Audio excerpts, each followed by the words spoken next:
त्या रात्री मी खूप वेळ निळ्या फाईलकडे पाहत बसलो होतो. बाहेर पाऊस थांबला होता, पण छपरावरून अजूनही पाण्याचे थेंब खाली पडत होते आणि त्या आवाजात एक विचित्र शांतता मिसळली होती. घरात फक्त भिंतीवरचं जुनं घड्याळ टिक-टिक करत होतं आणि त्या आवाजात मला माझं स्वतःचं एकटेपण आणखी स्पष्ट ऐकू येत होतं. मी हळूहळू फाईल उघडली. आत जुने कागद, जमिनीची कागदपत्र, बँकेच्या एफ-डीच्या कॉप्या आणि शेवटी माझ्या वकिलाने तयार केलेलं नवीन मृत्यूपत्र होतं. त्या कागदावर काही नवीन नावे होती आणि काही जुनी नावे पूर्णपणे खोडलेली होती. माझ्या स्वतःच्या मुलांची नावे. काही क्षण मी त्या खोडलेल्या नावांकडे पाहत राहिलो. विचित्र गोष्ट म्हणजे त्या क्षणी मला राग येत नव्हता. दुःखही फार उरलं नव्हतं. कारण जे दुःख रोज थोडं थोडं मरत राहत होत ना, ते शेवटी माणसाला रडायलाही सोडत नाही. मी खुर्चीत मागे टेकलो आणि नकळत माझं मन पुन्हा भूतकाळात गेलं. 1978 साल. त्यावेळेला समीर फक्त 22 वर्षांचा होता. हुशार होता, मेहनती होता, मोठी स्वप्न पाहणारा मुलगा होता. त्याला अमेरिकेला जाऊन MBA करायचं होतं. त्या काळी आमच्या गावात कुणाचं मूल परदेशात शिकायला जाणं म्हणजे खूप मोठी गोष्ट समजली जायची. लोक माझ्याकडे बघून म्हणायचे, "वा रे माधवराव, तुमचा मुलगा तर मोठा अधिकारी होणार." आणि ते ऐकलं की माझी छाती अभिमानाने भरून यायची. मला वाटायचं माझं आयुष्य सफल झालं. पण त्या स्वप्नांची किंमत खूप मोठी होती. 6 लाख रुपये. त्या काळात माझ्यासाठी ती रक्कम म्हणजे डोंगरासारखी होती. मी एका सरकारी ऑफिसमध्ये साधीशी नोकरी करणारा माणूस होतो. महिन्याचा पगार घर खर्चात आणि मुलांच्या शिक्षणात संपून जायचा. सुद्धा खूप समजूतदार होती. ती प्रत्येक रुपया जपून वापरायची. जुन्या साड्या पुन्हा पुन्हा शिवून वापरायची. दिवाळी स्वतःसाठी नवीन साडी कधी घेतली नाही. तरी मुलांना नवीन कपडे ती घ्यायची. पण त्या दिवशी जेव्हा समीरने अमेरिकेच्या कॉलेजचं लेटर माझ्या हातात ठेवलं ना, तेव्हा माझ्या डोळ्यात पाणी आलं होतं. मला वाटलं होतं, माझा मुलगा माझी स्वप्न पूर्ण करणार आहे. त्या रात्री आम्ही दोघं छतावर बसलो होतो. आकाशात चंद्र होता आणि थंड वारा वाहत होता. समीर माझ्याकडे बघून म्हणाला, "बाबा, जर पैसे जमत नसतील तर काही हरकत नाही. मी इथेच काहीतरी करतो." पण त्या क्षणी माझ्या अहंकाराला ते मान्य नव्हतं. मला वाटलं, जर मी मुलाचं स्वप्न पूर्ण करू शकलो नाही तर मी बाप कसला. मी त्याच्या खांद्यावर हात ठेवून म्हणालो, "तू फक्त अभ्यास कर रे बेटा. पैशांची काळजी तू करू नकोस. मी पैशांची काहीतरी व्यवस्था करतो." दुसऱ्या दिवशी मी गावातल्या जुन्या घरासमोर जाऊन उभा राहिलो. ते घर फक्त घर नव्हतं. माझं पूर्ण बालपण त्या भिंतीमध्ये होतं. पूर्ण बालपण त्या घरात गेलं होतं. अंगणात एक मोठं चिंचेचं झाड होतं. त्या झाडाखाली माझे वडील संध्याकाळी बसून बिडी उडायचे. आई तिथेच पापड वाळत घालायची. पावसाळ्यात त्या मातीचा सुगंध संपूर्ण घरभर पसरायचा. मी भिंतीवर हात फिरवत उभा होतो आणि आतून काहीतरी मोडत होतो. तेवढ्यात सुधा मागून आली. तिच्या हातात चहाचा कप होता. ती शांतपणे माझ्या बाजूला उभी राहिली आणि हळू आवाजात म्हणाली, "खरंच विकणार आहात का हे घर?" मी काहीही बोललो नाही. तिने पुन्हा विचारलं. ती पुन्हा म्हणाली, "दुसरं काही नाही. दुसरं काहीतरी मार्ग शोधूया ना. थोडं कर्ज घेऊ, 2 वर्षांनी पाठवू समीरला. पण हे घर नका विकू." मी थोड्या चिडलेल्या आवाजात म्हणालो, "तुला समजत नाहीये सुधा, ही संधी परत येणार नाही." ती शांतपणे माझ्याकडे पाहत राहिली. तिच्या डोळ्यात काळजी होती. ती म्हणाली, "संधी परत येईल की नाही माहीत नाही, पण माणूस एकदा आपल्या मुळांपासून तुटला ना, तर आयुष्यभर आतून रिकामा राहतो." पण त्यावेळेला मी तिचं ऐकलं नाही. कारण मी त्यावेळी फक्त बाप होतो, माणूस राहिलो नव्हतो. काही दिवसांनी आम्ही रजिस्ट्रेशन ऑफिसमध्ये बसलो होतो. समोर कागद ठेवलेले होते. दलाल सतत बोलत होता, "माधवराव, आता सही करा. वेळ निघून जातीये, सही करून घ्या." माझ्या हातातलं पेन होता पण हात थरथरत होते. सही करताना माझ्या डोळ्यासमोर माझे वडील उभे राहिले. त्यांचा आवाज कानात घुमत होता, "ही जमीन, हे घर कधी सोडू नकोस बेटा." पण तरी मी सही केली. त्या दिवशी तिथून घरी परतताना मी पूर्ण रस्ता शांत होतो. सुद्धा काही बोलली नाही. घरी आल्यावर मी थेट अंगणातल्या खुर्चीत जाऊन बसलो. संध्याकाळ होत होती. आकाश लालसर झालं होतं. शेजारच्या मंदिरातून आरतीचा आवाज येत होता आणि त्या क्षणी अचानक माझ्या डोळ्यातून पाणी आलं. मी पहिल्यांदा सुधासमोर रडलो. ती माझ्याजवळ आली. शांतपणे माझ्या डोक्यावर हात फिरवत म्हणाली, "इतकं तुटून जाऊ नका. मुलासाठी केलं ना हे सगळं. एक दिवस तो समजून घेईल. आपल्याला आधार होईल म्हातारपणात." त्या एका वाक्यावर मी पुन्हा स्वतःला सावरलं. कारण त्या काळात आम्हा दोघांचं आयुष्य मुलांभोवती फिरत होतं. त्यानंतर समीर अमेरिकेला गेला. पहिल्या काही महिन्यात तो दर आठवड्याला फोन करायचा. बाबा, इथलं सगळं खूप वेगळं आहे, छान आहे. आई, मला तुझ्या हातचं जेवण आठवते. आम्ही दोघं तासनतास त्याच्याशी बोलायचो, गप्पा मारायचो.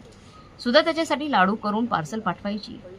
मी त्याला जास्त पैसे लागले तर ओव्हर टाईम करायचो, पण त्याला पैसे पाठवायचो. पण हळूहळू त्याचे फोन कमी होत गेले. आधी आठवड्यातून एकदा, मग महिन्यातून एकदा, मग फक्त कामापुरतंच तो फोन करायला लागला. आम्ही दोघे फक्त प्रत्येक वेळी स्वतःला समजवायचो, मुलगा मोठा होतोय, व्यस्त असेल, कामात असेल, अभ्यास करत असेल. पण खरं सांगू, त्या दिवसापासून आमच्यातलं काहीतरी हळूहळू रिकामं व्हायला लागलं. आम्ही तेव्हा समजलो नाही, आम्हाला तेव्हा कळलं नाही. पण त्या दिवशी जेव्हा मी माझं घर विकलं ना, तेव्हा खरं तर मी फक्त घर विकलं नव्हतं, मी माझ्या आयुष्याचा आधारच विकून टाकला होता. त्यावेळेस घर विकल्यानंतर काही दिवस आमच्या आयुष्यात खूप विचित्र घटना घडल्या. खूप विचित्र शांततेत गेलं. बाहेरून सगळं पूर्वीसारखं दिसत होतं, पण आतून आम्ही दोघंही पूर्णपणे बदललेलो होतो. समीर अमेरिकेला जाण्याच्या तयारीत होता. त्याच्या घरात त्याच्या बॅगा भरल्या जात होत्या, नवीन कपडे घेतले जात होते. नातेवाईक येऊन त्याचं कौतुक करत होते. वा माधवराव, मुलगा परदेशात जातोय म्हणजे तुमचं नशीब खूप मोठं आहे. आणि मी प्रत्येक वेळी हसत मान हलवायचो. पण त्या हसण्यात कुठेतरी एक रिकामेपणा होता. कारण रोज सकाळी उठल्यावर अंगणात उभं राहून मला त्या जुन्या घराची आठवण यायची, जे घर मी विकलं होतं. नकळत माझे पाय अजूनही त्या दिशेने वळायचे, जिथे आता दुसऱ्यांचं कुलूप लावलेलं होतं. एकदा तर मी चुकून तिथपर्यंत चालत गेलो आणि दूर उभं राहूनच बराच वेळ त्या घराकडे पाहत राहिलो. जुन्या आठवणी आठवत राहिलो. नवीन मालकाने भिंतीला रंग दिला होता. अंगणातलं चिंचेचं झाड होतं, ते तोडून टाकण्यात आलं होतं. आणि जिथे माझी आई तुळशीला पाणी घालायची, तिथे आता मोटरसायकल उभी होती.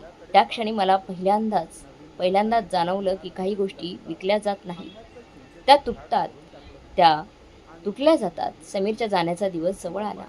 समीरला अमेरिकेला जायचं होतं. तसं सुद्धा आणखी शांत व्हायला लागली. ती दिवसभर त्याच्यासाठी वेगवेगळे पदार्थ बनवत बसायची. चकल्या, लाडू, शंकरपाळ्या, चिवडा, जणू तिच्या हातच्या चवीतून ते मुलाला स्वतःचं प्रेम बांधून देत होती. रात्री ती कपडे घडी करत बसायची आणि मध्येच बस थांबून समीरच्या शर्टावरून हात फिरवायची.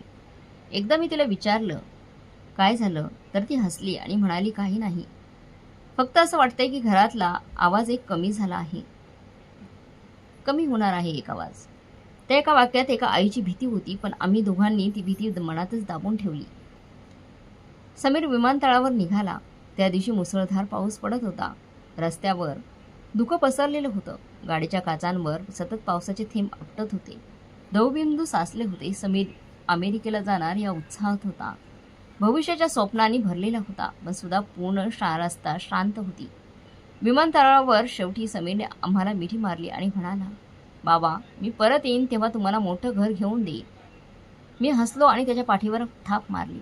पण सुद्धा त्याचा चेहरा दोन्ही हातांनी धरून बराच वेळ पाहत राहिली त्याच्याकडे. तिच्या डोळ्यात पाणी आलं होतं. समीर आत गेला आणि तो नजरेआड झाला. तसं सुद्धा अचानक माझ्या खांद्यावर डोकं ठेवून रडायला लागली. त्या दिवशी मला पहिल्यांदाच समजलं की आई मुलांना जन्म फक्त शरीराने देत नाही, तर ती त्यांना प्रत्येक श्वासात जगत असते. समीर गेल्यानंतर घर खूप रिकामं वाटायला लागलं. रात्री जेवताना सुद्धा नकळत 3 ताटं काढायची आणि मग स्वतःच एक परत ठेवून द्यायची. रविवारच्या सकाळी ती समीरच्या आवडते पोहे बनवायची आणि मग आठवायचं की आता तो तर आपल्यापासून फार हजारो किलोमीटर दूर गेलेला आहे. पण तरी आम्ही आनंदात होतो, कारण आम्हाला वाटत होते की मुलाचं भविष्य घडत आहे आणि त्याच्या समाधानासाठी आम्ही स्वतःच्या रिकामेपणाकडे दुर्लक्ष करत होतो. काही वर्षांनी सोनलच्या लग्नाचा विषय निघाला. सोनल खूप समजूतदार मुलगी होती.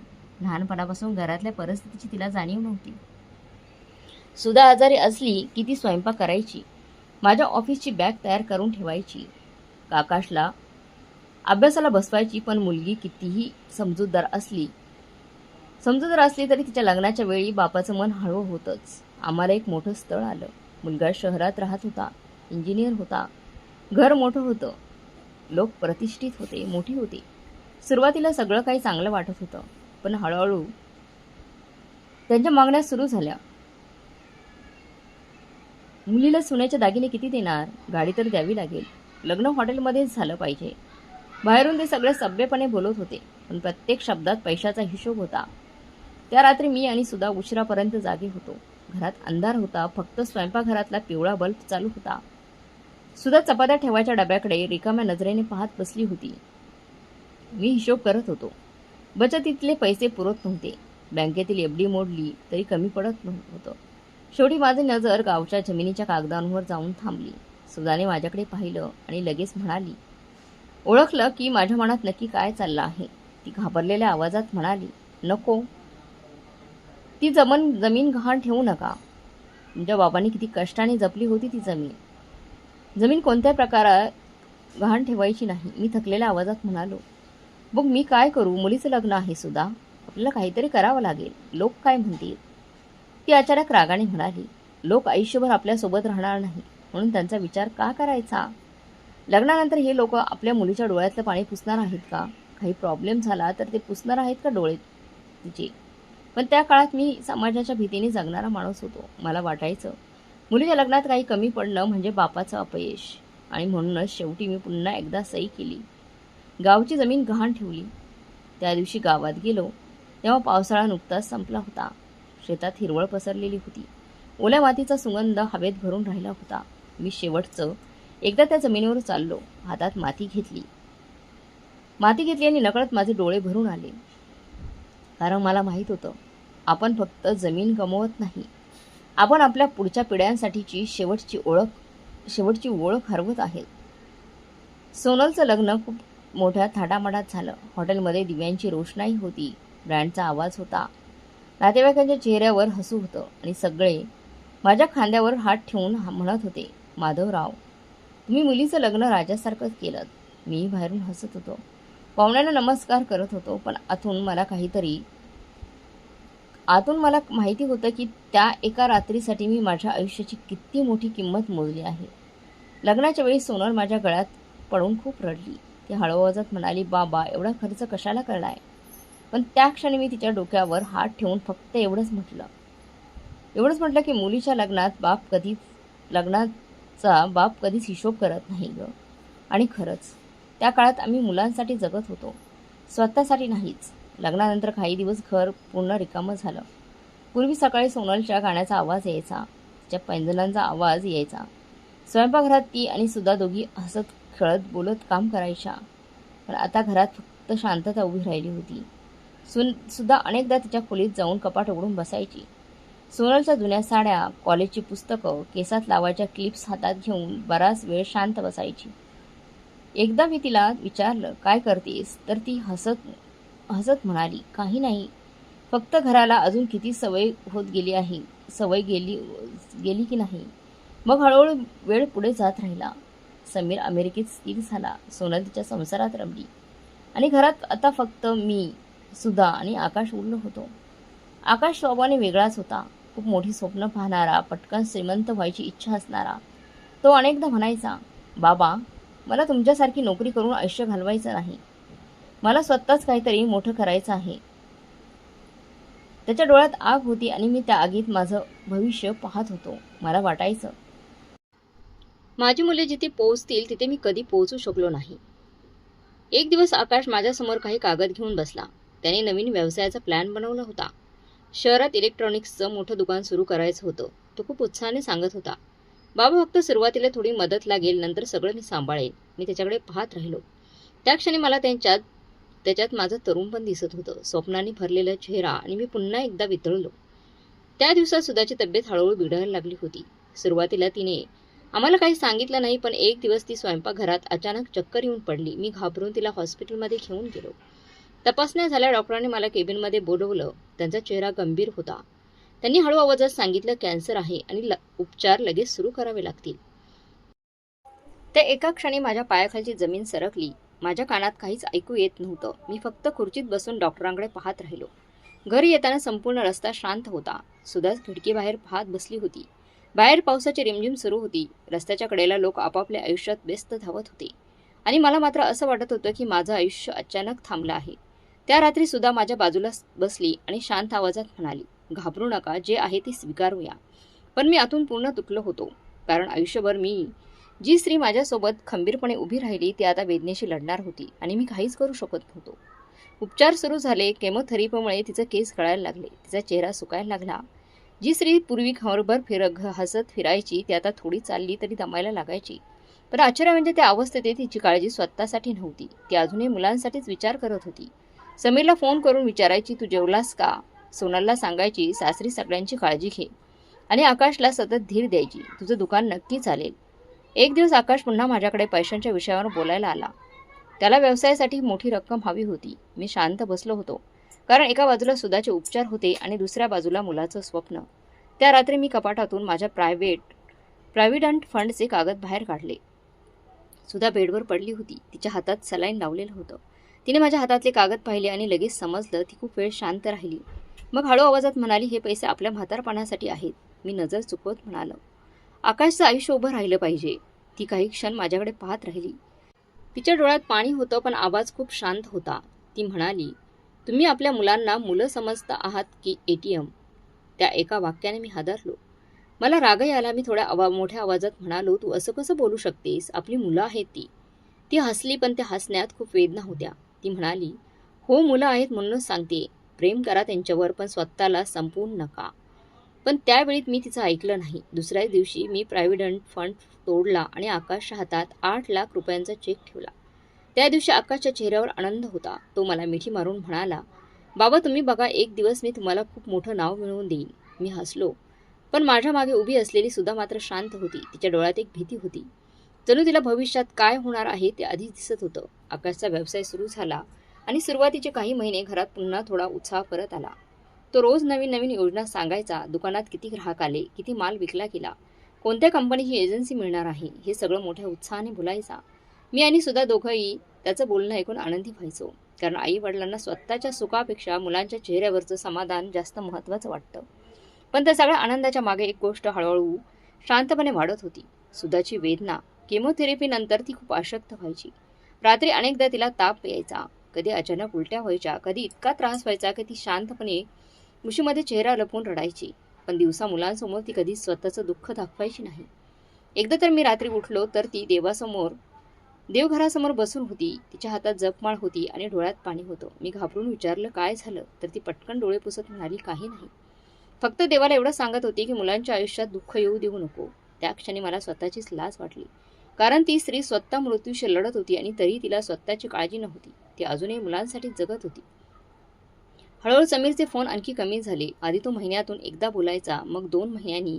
फोनवर नेहमी घाई असायची, बाबा मी मीटिंगमध्ये आहे, आई नंतर बोलतो, आणि कॉल कट. सुद्धा मात्र प्रत्येक वेळी त्याचं समर्थन करायची. अरे मोठ्या पदावर काम करतोय, व्यस्त असेल. फोन कट झाल्यानंतर ती बराच वेळ शांत बसून राहायची. तिच्या चेहऱ्यावरची निराशा मला दिसायची, पण ती कधी बोलून दाखवायची नाही. सोनल सुरुवातीला अधूनमधून भेटायला यायची, पण तिच्याही संसाराच्या जबाबदाऱ्या वाढत गेल्या. संसार, घर, मुलं, कार्यक्रम, आणि हळूहळू तिचं येणंही कमी झालं. एकदा सुधाचा वाढदिवस होता. पूर्वी घरात त्या दिवशी खूप उत्साह असायचा. मुलं छोट्या छोट्या गोष्टी करून तिला खुश करायची. पण त्या वर्षी संपूर्ण दिवस फोनच आला नाही. संध्याकाळी मी बाजारातून छोटा केक घेऊन आलो. मेणबत्ती लावली. आम्ही दोघंच शांतपणे बसलो होतो. सुधा केक कापताना हसली खरी, पण तिच्या डोळ्यातील पाणी ती लपवू शकली नाही. ती हळू आवाजात म्हणाली, पूर्वी या घरात किती आवाज असायचा ना. मी काहीही बोललो नाही, कारण काही शांतता अशा असतात ज्या शब्दांनी भरता येत नाही. त्या रात्री आम्ही छतावर बसलो होतो. आकाशात चंद्र होता, पण त्याभोवती ढग जमा झाले होते.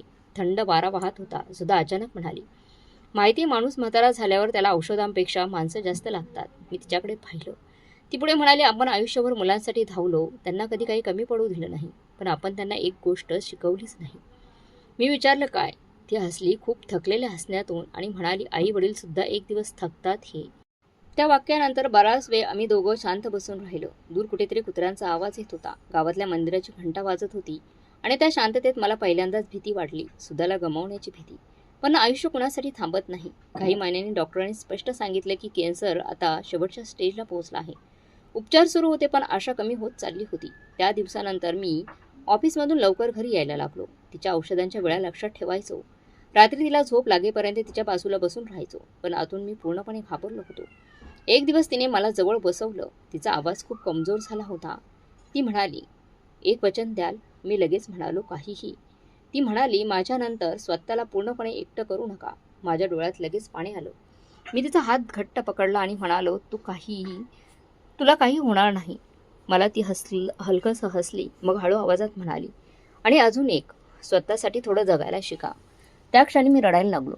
कारण आयुष्यभर त्या स्त्रीने स्वतःसाठी काही मागितलं नव्हतं आणि शेवटी सुद्धा ती माझीच काळजी करत होती. काही दिवसांनी एक पहाट आली जी माझ्या आयुष्याला कायमची रिकामी करून गेली. त्या दिवशी बाहेर हलका पाऊस पडत होता. खिडकीतून थंड वारा आत येत होता. मी तिच्या बाजूला बसलो होतो. तिचा श्वास खूप मंद झाला होता. तिने हळूहळू डोळे उघडले आणि माझ्याकडे पाहिलं. त्या नजरेत खूप प्रेम होतं, खूप शांतता होती. ती खूप प्रयत्न करून एवढंच म्हणाली, मुलांवर राग करू नका. आणि पुढच्या क्षणी, काही क्षणात तिचा हात माझ्या हातात शांत झाला. त्या क्षणी बाहेर पाऊस अचानक जोरात सुरू झाला आणि माझ्या आयुष्यातली सर्वात मोठी शांतता कायमची उतरली. सुधा गेल्यानंतर घर अक्षरशः ओसाड झालं. पूर्वी ज्या घरात सकाळी तिच्या बांगड्यांचा आवाज यायचा, स्वयंपाकघरातून फोडणीचा सुगंध यायचा, देवघरातून तिचं शांत स्तोत्र ऐकू यायचं, त्या घरात आता फक्त पंख्यांचा आवाज आणि भिंतीवरच्या घड्याळाची टिकटिक उरली होती. सुरुवातीचे काही दिवस तर मला काही समजत नव्हतं. सकाळी उठल्यावर नकळत मी 2 कप चहा ठेवायचो. जेवताना 2 ताटं काढायचो. रात्री झोपताना तिच्या बाजूची उशी नीट करायचो. आणि मग अचानक आठवायचं, ती आता नाही आपल्यात. तिच्या जाण्यानंतर पहिल्यांदाच मला घर किती मोठं आहे हे जाणवलं. पूर्वी हेच घर छोटं वाटायचं, कारण त्यात माणसं होती, आवाज होता, प्रेम होतं. आता प्रत्येक खोली रिकामी वाटायची. मी अनेकदा तिच्या कपाटासमोर जाऊन उभा राहायचो. तिच्या साड्यांना अजूनही तिचा हलका सुगंध यायचा. तिचा चष्मा टेबलावर तसाच ठेवलेला होता. देवघरातील तिची जपमाळ अजूनही तशीच लटकत होती. त्या वस्तू मला रोज सांगत होत्या की एखादा माणूस शरीराने जातो, पण त्याच्या सवयी घरात जिवंत राहतात. सुरुवातीला मुलं काही दिवस आली होती. समीर अमेरिकेतून आला होता. मोठी गाडी, महागडा फोन, महागडे कपडे. लोक त्याच्याकडे पाहून प्रभावित होत होते. तो माझ्याजवळ बसून म्हणाला, बाबा, तुम्ही काळजी करू नका, आता आम्ही आहोत. त्यावेळी मला खरंच वाटलं की कदाचित आता सगळं बदलणार आहे. सोनल माझ्या गळ्यात पडून खूप रडली. आकाश काही दिवस माझ्यासोबतच राहिला. घरात पुन्हा थोडासा माणसांचा आवाज आला. पण दुःखाची गोष्ट अशी असते की ते दिवस जास्त काळ थांबत नाही. सुधाच्या तेराव्यानंतर हळूहळू सगळे परत गेले. समीर म्हणाला, बाबा, ऑफिसमध्ये खूप काम आहे. सोनल म्हणाली, मुलांच्या परीक्षा आहेत. आकाश म्हणाला, दुकान सोडून जास्त दिवस राहू शकत नाही. आणि पुन्हा एकदा घरात फक्त मी आणि शांतता उरली होती. पहिले काही महिने मुलं अधूनमधून फोन करायची, बाबा, औषधे घेताय ना, जेवण वेळेवर करा.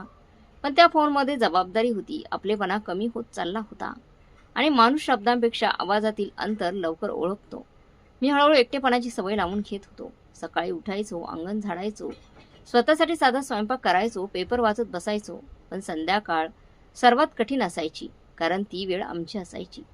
सुधा आणि मी चहा घेऊन अंगणात बसायचो. शेजाऱ्यांची मुलं खेळताना बघायचो, जुन्या गोष्टी बोलायचो. आता मी एकटाच खुर्चीत बसून चहा प्यायचो आणि समोर रिकामी खुर्ची ठेवलेली असायची. एक दिवस संध्याकाळी अचानक जोराचा पाऊस सुरू झाला. वीज गेली होती. घरात अंधार होता. मी मेणबत्ती लावली आणि खिडकीजवळ बसलो. त्या पावसाच्या आवाजात अचानक मला सुधाचा आवाज आठवला, आल्याचा चहा करू का? त्या आठवणीने माझ्या डोळ्यात पाणी आलं. त्या रात्री मी पहिल्यांदाच मोठ्याने रडलो. कारण काही दुःख अशी असतात जी माणूस इतरांसमोर नाही, फक्त स्वतःसमोरच मान्य करतात. हळूहळू माझं वय जाणवायला लागलं होतं. गुडघे दुखायला लागले होते. जिने चढताना दम लागायचा. एकदा तर बाथरूममध्ये पाय घसरून मी पडलो. बराच वेळ जमिनीवरच पडून होतो. उठायलाही शक्ती नव्हती. त्या क्षणी मला पहिल्यांदाच भीती वाटली, जर इथेच काही झालं तर? कोणाला कळणार तरी कसं? त्या रात्री मी समीरला फोन केला. तो बराच वेळ फोनच उचलत नव्हता. शेवटी फोन लागला. पलीकडून त्याचा घाईतला आवाज आला, बाबा, मी मीटिंगमध्ये आहे, पटकन बोला. काय? मी शांत आवाजात म्हणालो, आज थोडा पडलो होतं रे बाथरूममध्ये, पाय घसरून. तो 2 सेकंद शांत राहिला आणि मग म्हणाला, अरे बाबा, सांभाळून ना, ठीक आहात ना आता? हो, ठीक आहे, मग मी नंतर बोलतो. फोन कट झाला. मी बराच वेळ फोनकडेच पाहत राहिलो. कारण त्या क्षणी मला समजलं की नाही नाती आता फक्त औपचारिक उरली आहेत. दुसऱ्या दिवशी डॉक्टरांकडे गेलो. त्यांनी तपासण्या करून स्पष्ट सांगितलं, या वयात एकटं राहणं योग्य नाही, कुणीतरी सोबत असायला हवं. घरी परतल्यावर मी खूप वेळ विचार करत बसलो. बाहेर संध्याकाळ होत होती. सूर्य मावळत होता. अंगणातल्या झाडांच्या सावल्या लांब होत होत्या. आणि त्या शांततेत मी पहिल्यांदा स्वतःला एक प्रश्न विचारला, आयुष्यभर ज्यांच्यासाठी सर्व काही केले त्यांच्याकडे आता थोडा आधार मागणं चुकीचं आहे का? खूप विचार करून शेवटी मी ठरवलं की आता मुलांकडे काही दिवस जाऊन राहायचं. फार काही नको होतं मला, फक्त घरात माणसांचा आवाज हवा होता. सकाळी बाबा चहा घ्या एवढं ऐकायचं होतं. रात्री कुणीतरी औषधं घेतलीत का एवढं विचारावं इतकीच इच्छा होती. त्या रात्री मी कपाटातून एक छोटी बॅग बाहेर काढली. 2 जोडे कपडे ठेवले, सुधाचा फोटो ठेवला, औषधांची पिशवी ठेवली आणि मग बराच वेळ त्या बॅगकडे पाहत बसलो. कारण आयुष्यभर ज्यांनी इतरांना घर दिलं तेच लोक एक दिवस स्वतःसाठी जागा शोधत फिरतात. यापेक्षा मोठं दुःख दुसरं नसतं. दुसऱ्या दिवशी सकाळी मी खूप लवकर उठलो. रात्री नीट झोप लागली नव्हती. मनात सतत विचार सुरू होते. एकीकडे मुलांकडे जाण्याची आशा होती तर दुसरीकडे एक अनोळखी भीतीही होती. घरात शांतता होती. खिडकीतून सकाळचा फिक्कट सूर्यप्रकाश आत येत होता. अंगणात पडलेल्या पानांवर दवबिंदू चमकत होते. मी हळूहळू चहा बनवला. सुधाच्या फोटो पुढे कप ठेवला आणि तिच्याकडे पाहून हळू आवाजात म्हणालो, आज समीरकडे जायचा विचार करतोय, बघूया. त्या क्षणी माझ्या स्वतःच्या आवाजात एक संकोच होता. कारण आयुष्यभर स्वतःच्या मुलांसाठी सर्व काही करणारा बाप पहिल्यांदाच त्यांच्याकडे राहण्यासाठी परवानगी मागणार होता. मी सकाळी 10च्या सुमारास समीरला फोन लावला. 2 वेळा फोन वाजला पण त्याने काही फोन उचलला नाही. 3ऱ्या वेळेला फोन लागला. पलीकडून त्याला त्याचा घाईतला आवाज आला, हॅलो बाबा. मी काही क्षण शांत राहिलो. मग हळू आवाजात म्हणालो, बेटा डॉक्टर म्हणत होते की आता एकटं राहणं बरं नाही, म्हणून विचार करत होतो काही दिवस तुझ्याकडे येऊन राहू का. फोनच्या दुसऱ्या बाजूला अचानक शांतता पसरली. ती शांतता माझ्या छातीत उतरायला लागली.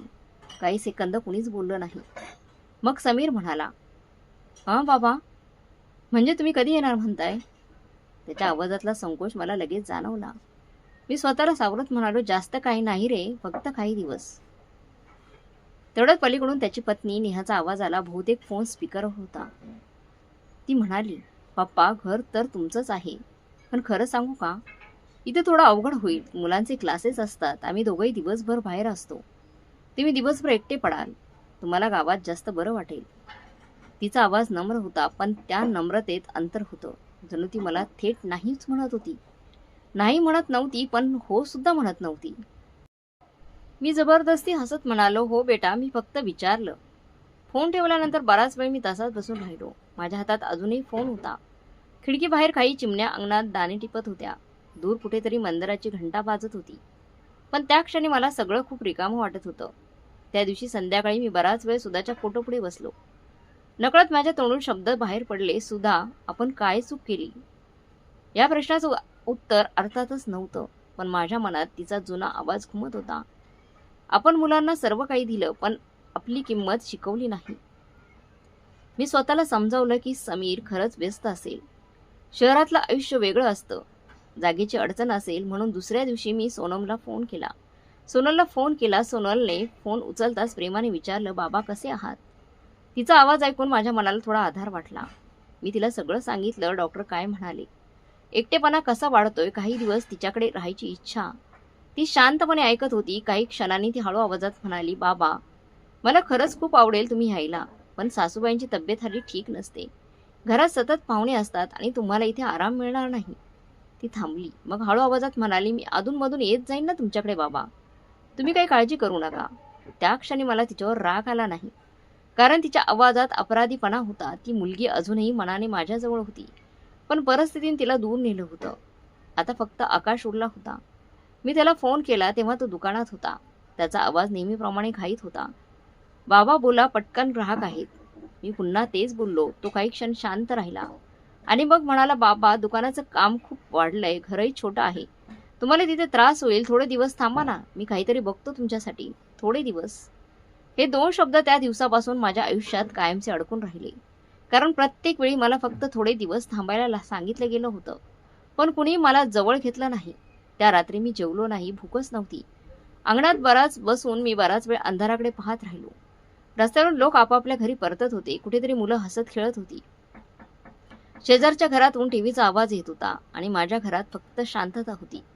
मग अचानक मला जाणवलं, आयुष्यभर मी ज्याला माझं कुटुंब म्हणत होतो त्यात आता माझ्यासाठी जागाच उरली नव्हती. त्या दिवसानंतर मी कुणालाच फोन करणं कमी केलं. कारण माणूस एकदा स्वतःच्या माणसांकडे आधार मागून नाकारला गेला ना, तर तो पुन्हा सहजपणे हात पुढे करू शकत नाही.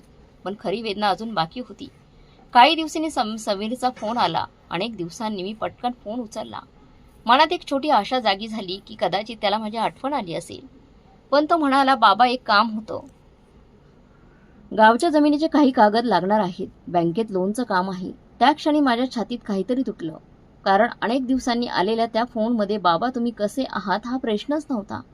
फक्त काम होतं, फक्त गरज होती. आणि त्या रात्री पहिल्यांदाच मी कपाटातून निळी फाईल बाहेर काढली. त्या रात्री घरात खूप शांतता होती. बाहेर थंड वारा वाहत होता. आकाशात ढग होते आणि अधूनमधून वीज चमकत होती. मी हळूहळू कपाट उघडलं आणि आतून ती निळी फाईल बाहेर काढली. फाईलवर धुळीचा हलका थर जमा झाला होता. मी हाताने ती धूळ झटकली आणि टेबलावर बसलो. समोर सुधाचा फोटो होता. तिच्या फोटोखाली अजूनही रोजची ताजी फुलं ठेवायची माझी सवय तशीच होती. मी काही क्षण तिच्याकडे पाहत राहिलो आणि मग हळू आवाजात म्हणालो, सुधा आता मी थकलोय. त्या क्षणी माझ्या डोळ्यात पाणी आलं. पण त्या पाण्यात राग नव्हता. फक्त खूप खोल थकवा होता. कारण माणूस जेव्हा अनोळखी लोकांकडून दुखावला जातो ना, तेव्हा थोडा वेळ रडतो. पण जेव्हा स्वतःच्याच मुलांकडून हळूहळू विसरला जातो तेव्हा तो आतून पूर्णपणे तुटून जातो. मी फाईल उघडली. आज जुनी कागदपत्र होती. घराची कागद, जमिनीचे रजिस्ट्रेशन, बँकेचे तपशील, सुधाच्या एफडीच्या कॉप्या आणि त्या प्रत्येक कागदाला एक आठवण चिटकवलेली होती. एका कागदावर समीरच्या शिक्षणासाठी घेतलेल्या कर्जाची सही होती. दुसऱ्यावर सोनलच्या लग्नासाठी गहाण ठेवलेल्या जमिनीची नोंद होती. एका फाईलमध्ये आकाशला दिलेल्या पैशांचे व्यवहार होते. मी एक एक कागद पाहत होतो आणि मला असं वाटत होतं जणू मी माझं संपूर्ण आयुष्य कागदावर विखुरलेलं पाहतोय. त्या रात्री मी पहिल्यांदाच हिशोब केला. आयुष्यभर दिलेल्या पैशांचा नाही, तर दिलेल्या प्रेमाचा. आणि त्या हिशोबात एक गोष्ट खूप स्पष्ट दिसत होती. मी मुलांना कधी नाही म्हणालोच नव्हतो. समीरला परदेशात जायचं होतं, मी घर विकलं. सोनलचं मोठं लग्न करायचं होतं, मी जमीन गहाण ठेवली. आकाशला व्यवसाय करायचा होता, मी म्हातारपणाची बचत तोडली आणि त्याला दिली. सुधा कॅन्सरने आजारी होती, तरी मी मुलांच्या स्वप्नांना प्राधान्य दिलं. आणि शेवटी जेव्हा मला फक्त थोडा वेळ हवा होता तेव्हा सगळ्यांकडे कारणं होती.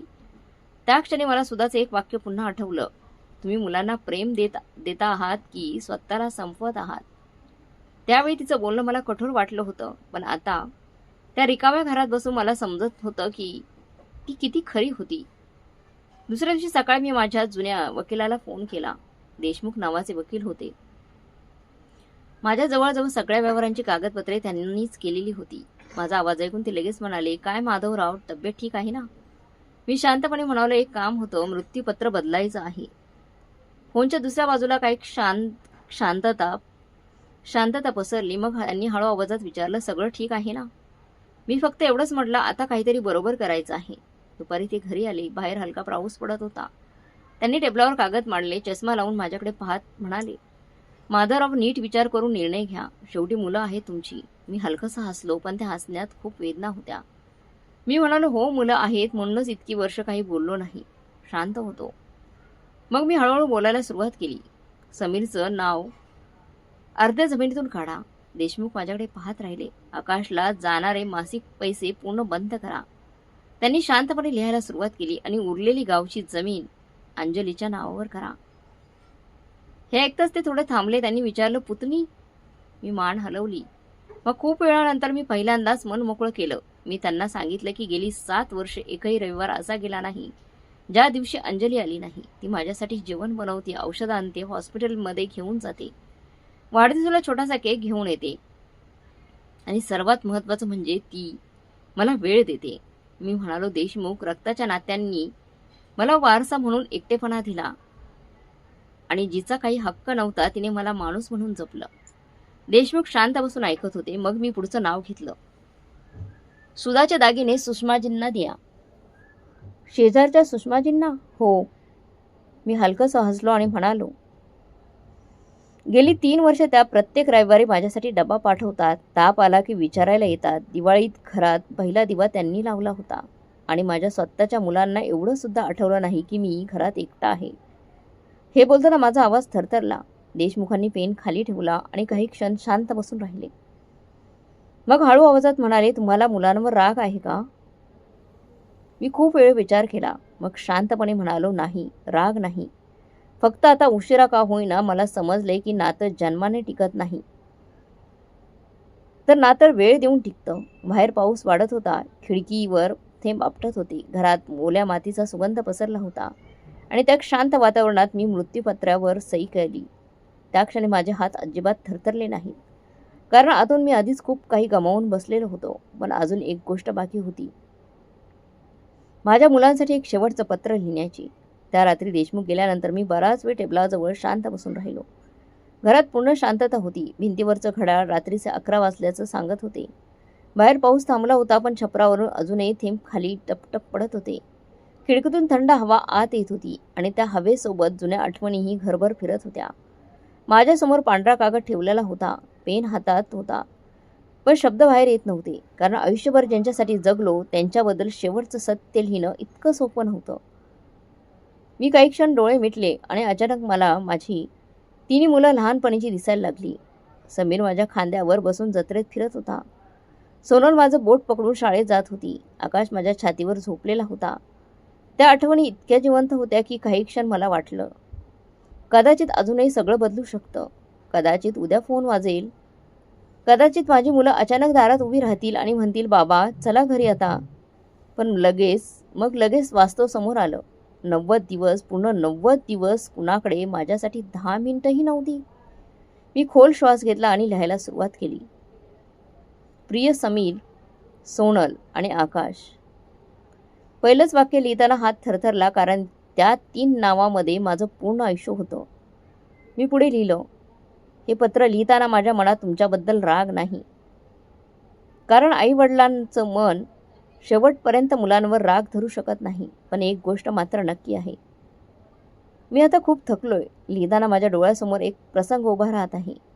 समीरसाठी विकलेलं घर, सोनालसाठी घाण ठेवलेली जमीन, आकाशसाठी तोडलेलं प्रॉव्हिडंट फंड, सुधाचे अश्रू, तिचा आजारपण, तिचा शेवटचा श्वास आणि त्यानंतर माझं रिकामं घर, माझं एकटेपण. मी पुढं लिहिलं, मी तुम्हाला आयुष्यभर सर्व काही दिलं, कदाचित जास्तच दिलं. इतकं दिलं की तुम्हाला कधी माझी गरजच वाटली नाही. तुमच्या प्रत्येक स्वप्नासाठी मी स्वतःची स्वप्न तोडली. तुमच्या प्रत्येक अडचणीसाठी मी स्वतःला तोडलं. पण आता या वयात मला फक्त थोडा वेळ हवा आहे. 2 शब्द हवेत होते, एवढंच. त्या ओळी लिहिताना माझ्या डोळ्यातून पाणी खाली पडलं आणि कागदावर छोटा डाग पडला. मी काही क्षण थांबलो. बाहेर रात्रीचा वारा झाडांच्या पानांना हलवत होता. दूर कुठेतरी कुत्रे भुंकत होती. त्या शांततेत मला सुधाचा आवाज पुन्हा ऐकू आला. मुलांवर राग करू नका. मी पुन्हा लिहायला सुरुवात केली. तुम्ही वाईट नाही आहात. कदाचित चूक माझीच होती. मी तुम्हाला नेहमी दिलं, पण कधी थांबून हे शिकवलं नाही की आई वडील सुद्धा एक दिवस एकटे पडतील. त्यांनाही आधार हवा असतो. मी तुम्हाला प्रत्येक वेळी वाचवलं, म्हणून कदाचित तुम्हाला कधी माझ्या वेदना दिसल्याच नाही. त्या क्षणी मला स्वतःबद्दल पहिल्यांदाच दया आली. कारण आई वडील आपल्या मुलांवर इतकं प्रेम करतात की शेवटी स्वतःच हरवून बसतात. मी पत्रात पुढे लिहिलं, मी मृत्यूपत्र बदललेलं आहे. हा निर्णय रागातून घेतलेला नाही. हा निर्णय त्या लोकांसाठी आहे ज्यांनी माझ्यासोबत वेळ घालवला, माझी विचारपूस केली, माझ्या एकटेपणात माझ्याजवळ बसले. कारण शेवटी माणूस पैशांपेक्षा आपलेपणासाठी जगतो. म्हातारपणात माझा हात पुन्हा थरथरला. मी शेवटी लिहिलं, एक दिवस तुम्ही सुद्धा म्हातारे व्हाल. त्या दिवशी फक्त एवढं लक्षात ठेवा, वृद्ध आईवडिलांना महागड्या भेटवस्तू नको असतात. त्यांना फक्त एवढं वाटतं की त्यांची मुलं त्यांना विसरली नाही. पत्र पूर्ण झालं तेव्हा रात्रीचे जवळजवळ 2 वाजले होते. मी पेन खाली ठेवला. माझ्या छातीत एक विचित्र हलकं वाटत होतं. दुःख अजूनही होतं, पण अनेक वर्षांनी पहिल्यांदाच मी मनातलं सत्य बोललो होतो. मी पत्र फोल्ड केलं, निळ्या फाईलमध्ये ठेवलं. मग उठून हळूहळू सुधाच्या फोटोपाशी गेलो. तिच्या फोटोसमोर उभा राहून मी हळू आवाजात म्हणालो, उशिरा का होईना, पण आज मी स्वतःसाठी एक निर्णय घेतला. त्या क्षणी खिडकीतून एक थंड वाऱ्याची एक झुळूक आत आली. फोटोसमोर ठेवलेलं छोटंसं दिवटं हलकंसं थरथरलं आणि अनेक महिन्यानंतर पहिल्यांदाच माझ्या डोळ्यातून आलेल्या अश्रूंमध्ये थोडी शांतता मिसळली होती. दुसऱ्या दिवशी सकाळ खूप शांत होती. रात्रीच्या पावसानंतर अंगणात ओलसर मातीचा सुगंध पसरला होता. झाडांच्या पानावर अजूनही पाण्याचे थेंब चमकत होते. मी नेहमीप्रमाणे लवकर उठलो, पण त्या दिवशी मनात एक वेगळी शांतता होती. अनेक वर्षांनी मला असं वाटत होतं की मी आतून काहीतरी ठरवलं आहे. रोज सारखी ती अस्वस्थ वाट पाहणारी भावना नव्हती. फोनकडे सतत पाहण्याची सवय नव्हती, कारण काही निर्णय माणसाला तोडत नाहीत, उलट त्याला वास्तव स्वीकारायला शिकवतात. मी चहा बनवला आणि अंगणात बसलो. सकाळचा हलका सूर्यप्रकाश भिंतीवर पडत होता. शेजारच्या घरातून रेडिओवर जुनं गाणं लागलं होतं.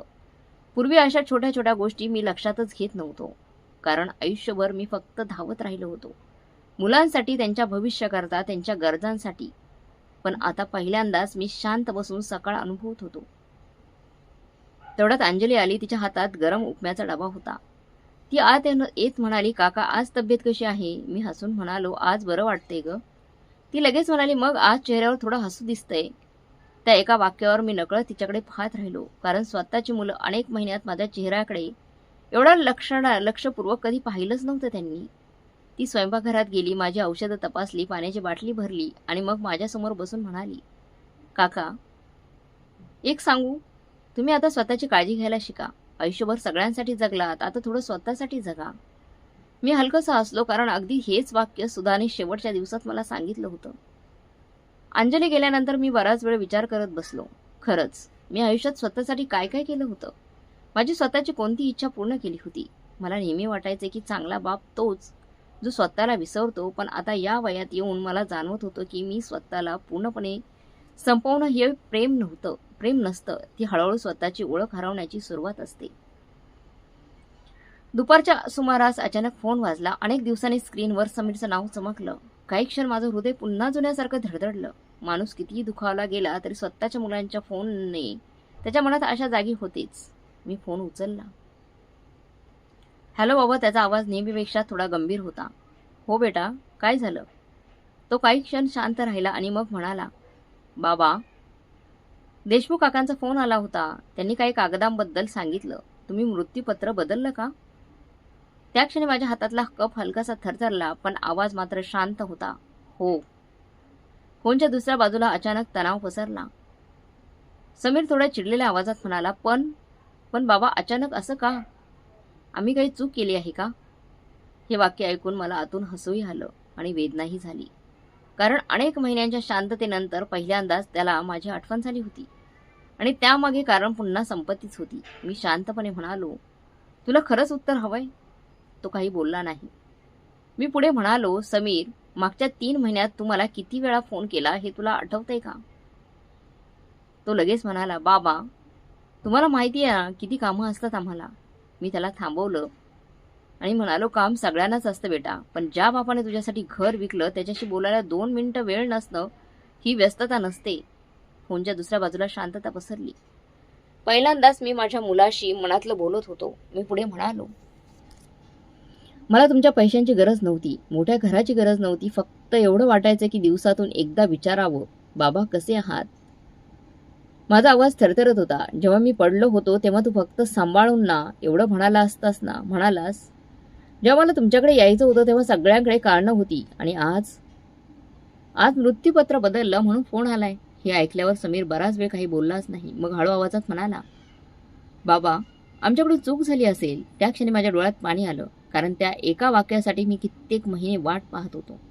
पण काही सत्य खूप उशिरा समोर येतात. मी शांतपणे म्हणालो, "चूक तुमची एकट्याची नाही बेटा, मी सुद्धा दोषी आहे. मी तुम्हाला आयुष्यभर फक्त घेत राहायला शिकवलं, द्यायला नाही." खिडकीबाहेर वारा वाहत होता, अंगणात पानं हलत होती आणि त्या शांत वातावरणात मला पहिल्यांदाच जाणवलं, काही जखमा कधीच भरत नाहीत, पण त्यांच्याबद्दल बोलल्यावर त्यांचा भार थोडा हलका होतो. समीरचा आवाज आता खूप मंद झाला होता. तो म्हणाला, "बाबा, मी येतो तुमच्याकडे." मी काही क्षण डोळे मिटले आणि मग शांतपणे म्हणालो, "येशील तेव्हा मुलगा म्हणून ये, वारसदार म्हणून नाही." फोन ठेवल्यानंतर बराच मी तसाच शांत बसून राहिलो. माझ्या हातात अजूनही फोन होता आणि मनात अनेक भावना एकत्र फिरत होत्या. एकीकडे हलकं वाटत होतं की इतक्या महिन्यानंतर पहिल्यांदा समीरने मनापासून माझ्याशी बोलण्याचा प्रयत्न केला, पण दुसरीकडे मनाच्या खूप आत एक वेदना अजूनही तशी जिवंत होती, कारण काही शब्द उशिरा मिळाले तरी ते भूतकाळ बदलू शकत नाहीत. बाहेर दुपारचा सूर्य हळूहळू कलत होता. अंगणातल्या झाडांच्या सावल्या लांब होत चालल्या होत्या. वाऱ्याने काही सुकलेली पानं जमिनीवर पडली आणि त्या क्षणी मला स्वतःचं आयुष्य आठवलं. माणूसही शेवटी असाच असतो, आयुष्यभर हिरवा राहण्यासाठी झगडत राहतो आणि एक दिवस शांतपणे गळून पडतो. त्या दिवशी संध्याकाळी मी अनेक महिन्यांनी थोडा वेळ बाहेर फिरायला गेलो. हातात काठी होती. रस्त्यावर मुलं होती. मुलं क्रिकेट खेळत होती. एका छोट्या मुलाने चेंडू माझ्या पायाजवळ येऊन थांबला म्हणून धावत येऊन तो उचलला आणि हसत म्हणाला, "आजोबा, बॉल फेका ना." मी हलकंसं हसलो आणि चेंडू त्याच्याकडे फेकला. त्या छोट्या क्षणाने माझ्या मनात खूप काही हलवलं, कारण लहानपणी माझी मुलं सुद्धा अशीच माझ्या भोवती फिरायची. समीर बॅटिंगसाठी हट्ट करायचा, आकाश आऊट झाला की रडायचा, सोनल दोघांमध्ये भांडण सोडवायची. वेळ खरंच खूप शांतपणे सगळं बदलून टाकते. घरी परतलो तेव्हा संध्याकाळ झाली होती. आकाशात केशरी रंग पसरला होता. मी दार उघडलं आणि नेहमीप्रमाणे घरात तीच शांतता मला भेटली. पण त्या दिवशी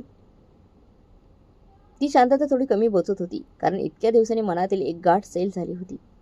रात्री जेवण करून मी सुधाच्या फोटोपाशी बसलो.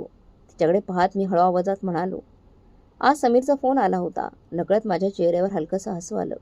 मग पुढे म्हणालो, उशिरा का होईना पण कदाचित त्यांना आता समजायला लागले. त्या क्षणी मला असं वाटलं जणू तिच्या फोटोमधलं हसू थोडंसं मऊ झालं. 2 दिवसांनी सकाळी दाराची बेल वाजली. मी हळूहळू दार उघडलं आणि समोर समीर उभा होता. अनेक महिन्यांनी मी त्याला इतक्या जवळून पाहत होतो. केसांमध्ये हलकी पांढरट रेषा दिसत होती. चेहऱ्यावर थकवा होता, पण त्या दिवशी त्याच्या डोळ्यात पहिल्यांदाच अपराधीपणा दिसत होता. काही क्षण आम्ही दोघं काहीच बोललो नाही. मग तो हळू आवाजात म्हणाला, बाबा. बस एवढाच शब्द, पण त्या एका शब्दात खूप काही होतं. मी बाजूला सरकलो. तो आत आला. घरात नजर फिरवत शांत उभा राहिला. कदाचित अनेक वर्षांनी त्याने हे घर नीट पाहिलेलं देखील नव्हतं. भिंतीवरचा निघालेला रंग, कोपऱ्यात ठेवलेली सुधाची जुनी शिवण मशीन, टेबलावर नीट रचून ठेवलेली औषधं आणि रिकाम्या खुर्चीसमोर ठेवलेला दुसरा चहाचा कप. तो हळू आवाजात म्हणाला, तुम्ही अजूनही 2 कप चहा ठेवता? माझ्या डोळ्यात नकळत पाणी आलं. मी हलकंसं हसत म्हणालो, सवय आहे रे. काही सवयी माणसापेक्षा जास्त जगतात. समीर काही बोलला नाही. तो शांतपणे खुर्चीत बसला. घरात काही क्षण पूर्ण शांतता पसरली. मग अचानक त्याने माझ्याकडे पाहून विचारलं, बाबा, तुम्ही इतकं सगळं एकट्याने कसं सहन केलं? त्या प्रश्नावर मी बराच वेळ शांत राहिलो, कारण खरं उत्तर खूप मोठं होतं. मी हळू आवाजात म्हणालो, आई वडील सहन करत नाहीत बेटा, ते फक्त मुलांवर प्रेम सोडू शकत नाहीत. हे ऐकून त्याने खाली मान घातली. त्याच्या डोळ्यात पाणी आलं होतं. अनेक वर्षांनी मी माझ्या मुलाला पुन्हा लहान झाल्यासारखं पाहत होतो. तो तुटलेल्या आवाजात म्हणाला, आमच्याकडून खूप मोठी चूक झाली बाबा. मी शांतपणे त्याच्याकडे पाहत राहिलो. तो पुढे म्हणाला, आम्हाला वाटत होतं तुम्ही मजबूत आहात, तुम्हाला काही फरक पडत नाही, तुम्ही नेहमीसारखे सांभाळून घ्याल. पण आम्ही कधी विचारच केला नाही की तुम्ही सुद्धा एकटे पडू शकता. एकटेपणा तुम्हाला जाणवू शकतो. त्या क्षणी मला सुधाचं वाक्य आठवलं, आपण मुलांना ही शिकवलंच नाही की आई वडीलही थकतात.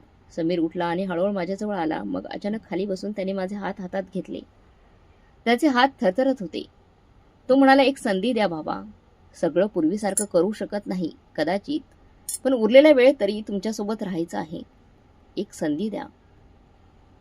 माझ्या डोळ्यातून अश्रू खाली आले, कारण माणूस कितीही दुखावला गेला तरी स्वतःच्या मुलाच्या स्पर्शात त्यांचं हृदय पुन्हा वितळतच. मी त्याच्या डोक्यावर हात ठेवला आणि अनेक महिन्यांनी त्या घरात पुन्हा एकदा माणसाच्या श्वासाचा आवाज ऐकू येत होता. त्या दिवसानंतर घरात हळूहळू काही गोष्टी बदलायला लागल्या. खूप मोठा चमत्कार झाला असं नाही, सगळं अचानक पूर्वीसारखं झालं असंही नाही, पण अनेक महिन्यांनी त्या घरात पुन्हा माणसाचा स्पर्श जाणवायला लागला. समीर 2 दिवसासाठी आला होता, पण तो त्या दिवशी पहिल्यांदाच घाईत दिसत नव्हता. पूर्वीसारखा सतत फोन, मीटिंग, लॅपटॉप यात अडकलेला नव्हता. सकाळी उठून त्याने अंगण झाडलं तेव्हा मी शांतपणे त्याच्याकडे पाहत राहिलो, कारण लहानपणी हा तोच मुलगा होता ज्याला झाडू हातात घ्यायलाही कंटाळा यायचा. वेळ खरंच माणसाला शिकवत असतो. फक्त कधी कधी तो धडा खूप उशिरा मिळतो. त्या सकाळी आम्ही दोघं अंगणात चहा घेत बसलो होतो.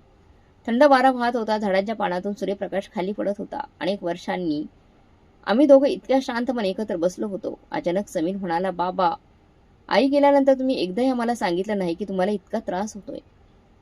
मी हलकंसं हसलो. बाप कधी मुलांना स्वतःचं दुःख सांगत नाही रे. त्याला नेहमी वाटतं मुलं सुखात असली की पुरेसं आहे. तो काही क्षण शांत राहिला. मग म्हणाला, पण आम्ही त्याचा गैरफायदा घेतला. हे ऐकून माझ्या मनात एक वेदनादायक शांतता उतरली, कारण सत्य कधी कधी खूप साध्या शब्दात बाहेर येतं. त्या दिवशी दुपारी सोनलचा फोन आला. बहुतेक समीरने तिला सगळं सांगितलं होतं. तिचा आवाज रडल्यासारखा वाटत होता. ती म्हणाली, बाबा, माझ्याकडून चूक झाली. मी काही बोललो नाही, कारण तिच्या आवाजातील वेदना मला जाणवत होती. ती पुढे म्हणाले, आई गेल्यानंतर मी स्वतःच्या संसारात इतके अडकले की तुम्ही किती एकटे पडताय हेच लक्षात आलं नाही माझ्या. त्या क्षणी मला माझी लहानशी सोनल आठवली. शाळेत जायच्या आधी ती रोज माझ्या खिशातलं छोटंसं चॉकलेट ठेवायची आणि म्हणायची, बाबा, ऑफिसमध्ये खा. काळानुसार माणसं बदलतात, पण आठवणी मात्र कधीच बदलत नाहीत. मी तिला शांतपणे म्हणालो, उशिरा का होईना, पण तुला जाणवलं ना, एवढंच पुरेसं आहे. ती फोनवरच रडायला लागली. त्या रात्री समीर माझ्यासोबत बराच वेळ बसला. आम्ही जुन्या गोष्टी बोलत होतो. अचानक त्याची नजर भिंतीवरच्या एका जुन्या फोटोवर गेली. त्या फोटोमध्ये आम्ही सगळे गावच्या जुन्या घरासमोर उभे होतो. तेच घर जे मी त्याच्यासाठी विकलं होतं. समीर बराच वेळ त्या फोटोकडे पाहत राहिला. मग हळू आवाजात विचारलं, हे घर विकताना तुम्हाला खूप वाईट वाटलं असेल ना बाबा? मी काही क्षण शांत राहिलो. खिडकीबाहेर रात्रीचा वारा वाहत होता. दूर कुठेतरी ट्रेनचा आवाज ऐकू येत होता. त्या शांततेत मी हळू आवाजात म्हणालो, त्या दिवशी मला असं वाटलं होतं जणू मी माझ्या वडिलांना दुसऱ्यांदा गमावतोय. पण त्यावेळी तुझं भविष्य मला त्या घरापेक्षा मोठं वाटलं. हे ऐकता समीरच्या डोळ्यात पाणी आलं. तो तुटलेल्या आवाजात म्हणाला, आणि मी त्या त्यागाची किंमतच ओळखली नाही. मी त्याच्या खांद्यावर हात ठेवला. मुलं लहान असताना आई वडिलांचं प्रेम त्यांना स्वाभाविक वाटतं रे. त्याची किंमत त्यांना स्वतःच्या आई वडील झाल्यावर समजते. त्या रात्री आम्ही दोघं खूप वेळ शांत बसून राहिलो. काही नात्यांना मोठमोठ्या शब्दांची गरज नसते, फक्त एकमेकांच्या शांततेत बसण्याची गरज असते. पुढच्या काही दिवसात आकाश सुद्धा आला. तो घरात शिरताना खूप संकोचलेला दिसत होता. त्याच्या चेहऱ्यावर अपराधीपणा स्पष्ट दिसत होता. तो माझ्यासमोर बसलाही नाही. सुरुवातीला बराच वेळ खाली मान घालून उभाच राहिला. मग अचानक म्हणाला, बाबा मी तुमच्याकडे फक्त गरज पडली की आलो. मी त्याच्याकडे पाहिलं. त्याच्या डोळ्यात पाणी होतं. तो पुढे म्हणाला, बाबा तुम्ही मला व्यवसायासाठी सगळं दिलं आणि मी तुम्हाला वेळही दिला नाही. माझ्यातून फार मोठी चूक झाली. त्या क्षणी माझ्या मनातला कठोरपणा हळूहळू विरघळायला लागला. कारण समोर आता मोठा झालेले व्यापारी नव्हता, तर चूक मान्य करणारा माझा मुलगा उभा होता. मी शांतपणे म्हणालो, पैसे परत मिळतात बेटा, पण गेलेली वेळ परत येत नाही. हे ऐकून तो खाली बसला आणि माझ्या मांडीवर डोकं ठेवून रडायला लागला. अगदी लहानपणी रडायचा, अगदी तसाच. आणि त्या क्षणी अनेक वर्षांनी माझ्या घरात पुन्हा एकदा नात्यांचा आवाज परत यायला लागला. त्या रात्री मी झोपायला गेलो तेव्हा खिडकीतून थंड हवा आत येत होती. आकाश स्वच्छ होतं. अनेक दिवसांनी पाऊस नव्हता. चंद्रप्रकाश खोलीत पसरला होता. मी हळूहळू सुधाच्या फोटोपाशी गेलो आणि तिच्याकडे पाहून हसलो. बघ सुधा, आपली मुलं परत आलीत. त्या क्षणी माझ्या डोळ्यात अश्रू होते. पण यावेळी त्या अश्रूमध्ये फक्त दुःख नव्हते, थोडासा उशीर मिळालेला आपलेपणा सुद्धा मिसळलेला होता.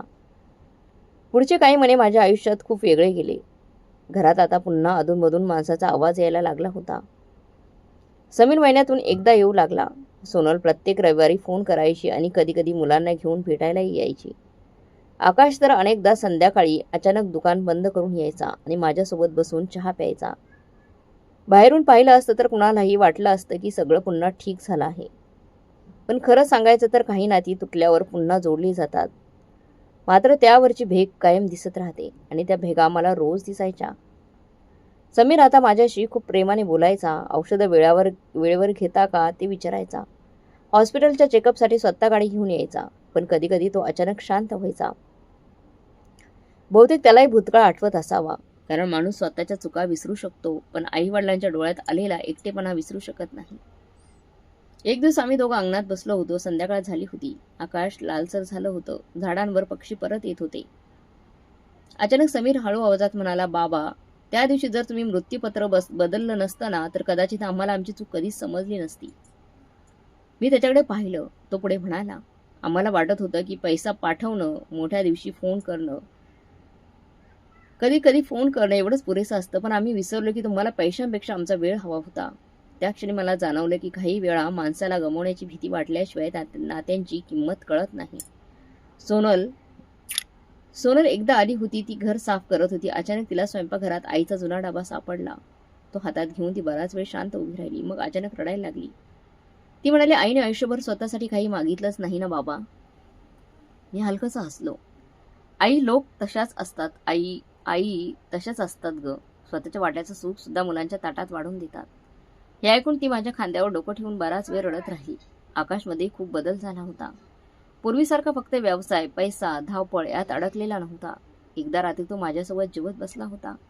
अचानक म्हणाला, बाबा मी माझ्या मुलाला आता रोज वेळ देतो, कारण मला भीती वाटते उद्या तो माझ्याशी तसाच दूर वागला तर. त्या क्षणी मला जाणवलं की माझ्या वेदनेतून कदाचित पुढची पिढी काहीतरी शिकत होती. पण वय कोणासाठी थांबत नाही. माझं शरीर आता खूप थकायला लागलं होतं. चालताना दम लागायचा. रात्री झोप कमी व्हायची. डॉक्टरांनी स्पष्ट सांगितलं होतं की आता काळजी जास्त घ्यावी लागेल. मुलं आता खरंच प्रयत्न करत होती. पण मला आतून जाणवत होतं की माझा प्रवास हळूहळू शेवटाकडे चाललाय.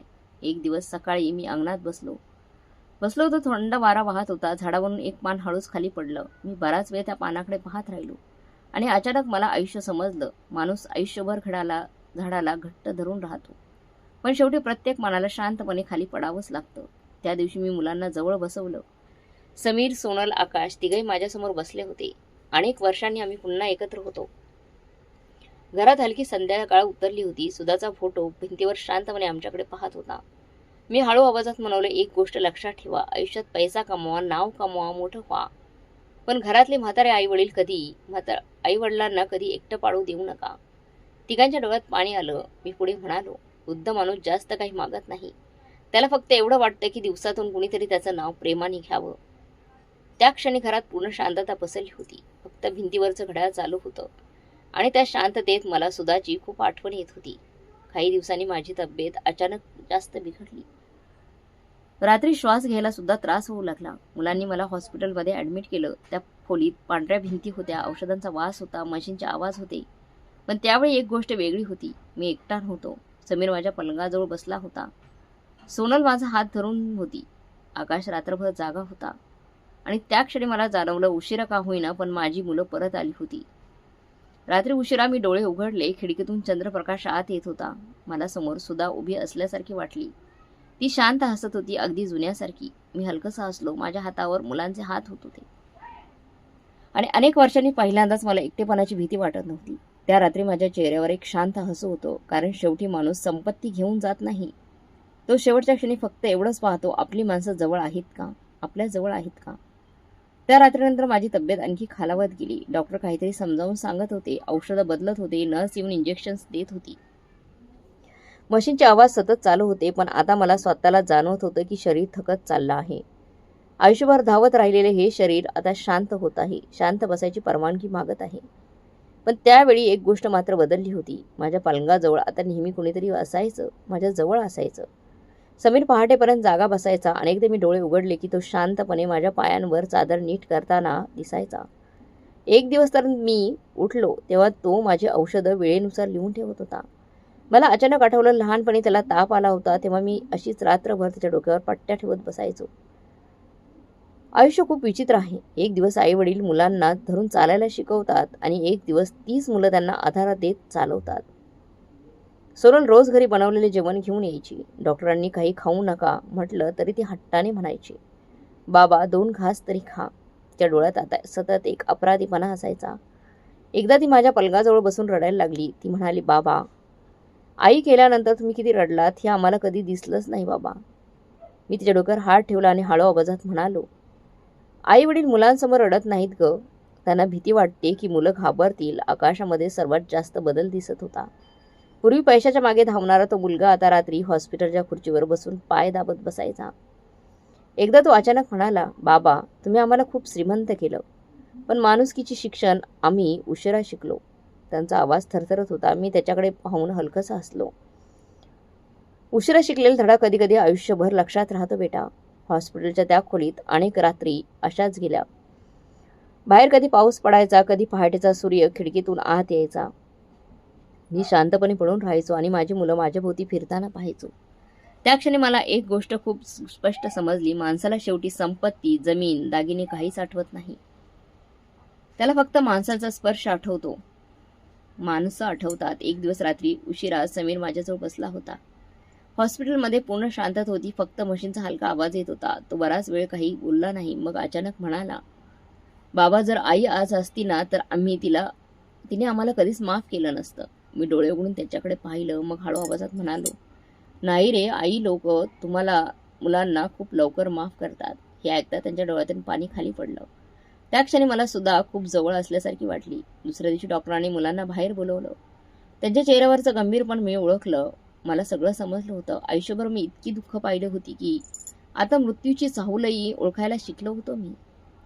संध्याकाळी तिन्ही मुलं माझ्याजवळ बसली होती. त्यांच्या चेहऱ्यावर भीती होती. जणू वेळ त्यांच्या हातातून निसटतीये हे त्यांना जाणवत होतं. मी खूप प्रयत्न करून हळू आवाजात म्हणालो, रडू नका, मला आता शांत वाटते. सोनलने माझा हात घट्ट पकडला. समीर खाली मान घालून बसला होता. आकाश सतत डोळे पुसत होता. मी त्यांच्याकडे पाहिलं आणि मनात एक विचित्र समाधान आलं. कारण अनेक महिन्यांपूर्वी ज्या घरात फक्त शांतता होती तिथे आता पुन्हा नात्यांचा श्वास परत आला होता. त्या रात्री खिडकीतून चंद्रप्रकाश आत येत होता. मला अचानक असं वाटलं जणू मी पुन्हा त्या जुन्या घराच्या अंगणात उभा आहे. चिंचेचं झाड आहे. सुधा स्वयंपाकघरातून मला हाक मारतीये. मुलं अंगणात खेळत आहेत आणि मी पुन्हा एकदा तरुण झालोय. माझ्या ओठांवर हलकंसं हसू आलं. मी शेवटच्यांदा डोळे उघडले. समोर माझी मुलं होती. त्यांच्या डोळ्यात प्रेम होता, पश्चाताप होता आणि सर्वात महत्त्वाचं म्हणजे त्यांना आता माझी किंमत समजली होती. मी खूप वेळ हळू आवाजात शेवटचं एवढंच म्हणालो, मुलांनो, आई वडिलांना कधी वेळेच्या बाहेर ठेवू नका. आणि त्यानंतर माझा हात हळूहळू शांत झाला. पण त्या रात्री एक वृद्ध बापाचा मृत्यू झाला नाही. तीन मुलांच्या आयुष्यात पहिल्यांदाच आई वडिलांचं प्रेम खरंच जिवंत झालं. माधवराव गेल्यानंतर घरात एक अशी शांतता पसरली होती जी शब्दांनी सांगता येणारी नव्हती. हॉस्पिटलमधून त्यांचं पार्थिव घरी आणलं तेव्हा संपूर्ण अंगण लोकांनी भरलं होतं. शेजारी, नातेवाईक, गावातले जुने ओळखीचे सगळे आले होते. पण त्या गर्दीत सुद्धा एक रिकामी जागा स्पष्ट जाणवत होती. घराचा आधार निघून गेला होता. सुधाच्या फोटोखाली आता माधवरावांचा फोटो ठेवला होता. दोघांच्या फोटोसमोर दिवा शांतपणे तेवत होता. सोनल त्या फोटोकडे पाहत रडत बसली होती. समीर कोपऱ्यात शांत उभा होता आणि आकाश पहिल्यांदाच पूर्णपणे तुटलेला दिसत होता. कारण काही दुःख असे असतात जे माणसाला आतून बदलून टाकतात. अंत्यसंस्कारानंतर रात्री उशिरा तिघही घरात बसले होते. घरातील प्रत्येक वस्तू आता वेगळंच बोलत होती. खुर्ची जिथे माधवराव रोज बसायचे, टेबलावर ठेवलेला त्यांचा चष्मा, औषधाची डबी आणि कोपऱ्यात टेकून ठेवलेली त्यांची काठी, त्या सगळ्या वस्तूंमध्ये त्यांचं अस्तित्व अजूनही जिवंत होतं. तेवढ्यात अंजलीने शांतपणे निळी फाईल आणून टेबलावर ठेवली. ती म्हणाली, काकांनी शेवटच्या दिवशी ही तुमच्यासाठी ठेवायला सांगितली होती. समीरने हळूहळू ती फाईल उघडली. आत मृत्यूपत्र होतं आणि त्याखाली ते पत्र होतं, तेच पत्र जे माधवरावांनी त्या पावसाळी रात्री लिहिलं होतं. समीरचे हात थरथरत होते. त्याने ते पत्र उघडलं आणि मोठ्याने वाचायला सुरुवात केली. प्रिय समीर, सोनल आणि आकाश. पहिल्याच ओळीवर तिघांचे डोळे भरून आले. तो पुढे वाचत राहिला. मी तुम्हाला सर्व काही दिलं कारण तुमच्या आनंदातच माझं आयुष्य होतं. पण शेवटी मला समजलं की आई वडिलांना पैशांपेक्षा वेळ जास्त हवा असतो. जेव्हा माणूस म्हातारा होतो ना, तेव्हा त्याला मोठ्या घराची गरज नसते. त्याला फक्त एवढं वाटतं की दिवसातून कुणीतरी प्रेमाने त्यांचं नाव घ्यावं.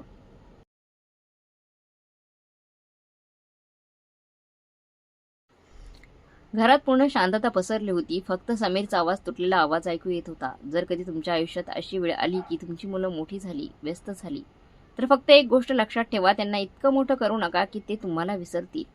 हे वाक्य ऐकताच आकाश रडायला लागला. त्याने चेहरा हातात लपवला. सोनल शांतपणे अश्रू पुसत होती. समीर पुढे वाचत राहिला. मी तुम्हाला माफ केलं आहे कारण आईवडिलांचं प्रेम शेवटी रागापेक्षा मोठं असतं. पण माझी एक शेवटची इच्छा आहे, तुमच्या मुलांना वेळ द्या आणि तुमच्या आईवडिलांना कधी एकटं सोडू नका. पत्र संपलं. घरात पूर्ण शांतता होती. त्या शांततेत तिघांनाही पहिल्यांदाच त्यांच्या वडिलांचं एकटेपण पूर्णपणे जाणवत होतं. त्या रात्री कुणाला झोप लागली नाही. समीर बराच वेळ अंगणात बसून राहिला. त्याच्या डोळ्यासमोर सतत एकच दृश्य फिरत होतं. पावसाच्या रात्री एकटा बसलेला त्याचा बाबा, फोनकडे पाहत वाट बघणारा. सोनल स्वयंपाकघरात गेली. तिने आईचा जुना डबा हातात घेतला आणि रडायला लागली. कारण तिला आठवत होतं, आई शेवटपर्यंत त्यांच्या आवडीचे पदार्थ बनवत होती आणि त्यांना कधी विचारलंच नाही की तिची तब्येत कशी आहे. आकाश त्या रिकाम्या खुर्चीजवळ जाऊन बसला जिथे बाबा रोज चहा प्यायचे. त्याने हाताने खुर्चीवरून हलकं फिरवलं आणि तुटलेल्या आवाजात म्हणाला, बाबा, आम्ही खूप उशीर केला. खिडकी बाहेर पहाट होत होती. आकाश हळूहळू उजळत होतं आणि त्या घरात पहिल्यांदाच 3 मुलांना आईवडिलांचं प्रेम किती मोठं असतं हे खरंच समजलं होतं. काही महिन्यांनी त्या घरात एक नवीन गोष्ट दिसायला लागली. प्रत्येक रविवारी 3 भावंड एकत्र जमू लागली. त्यांची मुलं अंगणात खेळू लागली. घरात पुन्हा आवाज यायला लागला. पण आता एक फरक होता. जेव्हा ते आपल्या मुलांना जवळ घ्यायचे तेव्हा त्यांना स्वतःचे बाबा आठवायचे. समीर आता रोज सकाळी आपल्या मुलीला शाळेत सोडवायला स्वतः जायचा. सोनल दररोज सासूबाईंना स्वतः जेवण वाढायची. आकाश रात्री कितीही उशीर झाला तरी मुलांसोबत बसून जेवायचा. कारण एका वृद्ध बापाने मरताना त्यांना आयुष्याचा सर्वात मोठा धडा दिला होता. माणूस शेवटी पैशाने श्रीमंत होत नाही, तो आपल्या माणसांना दिलेल्या वेळेमुळे श्रीमंत होतो. आणि त्या जुन्या घराच्या भिंतींमध्ये आजही जणू एक शांत आवाज घुमत राहतो, आई वडिलांनी कधी वेळेच्या बाहेर ठेवू नका. तर मग मित्रमैत्रिणींनो, तुम्हाला आजची ही कथा कशी वाटली कमेंट बॉक्समध्ये नक्की कळवा. कथा चांगली वाटली असेल तर लाईक, शेअर, सबस्क्राईब नक्की करा. भेटूया पुढच्या कथेत. तोपर्यंत धन्यवाद.